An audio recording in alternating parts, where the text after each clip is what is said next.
Sa Tangere 2018. Kabaligtaran po siya na Noli Me Tangere. Ibig sabihin po ng Tangere po is to touch. In a way, yan. Hello.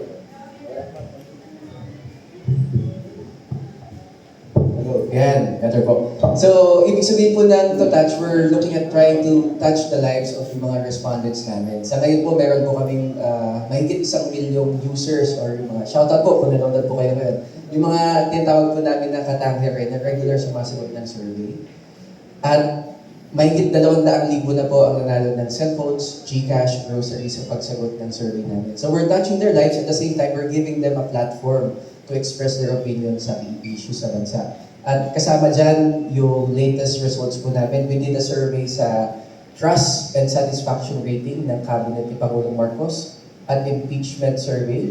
Ginawa po namin yung last week for our top 2 leaders. So papakita natin later, Attorney Fred.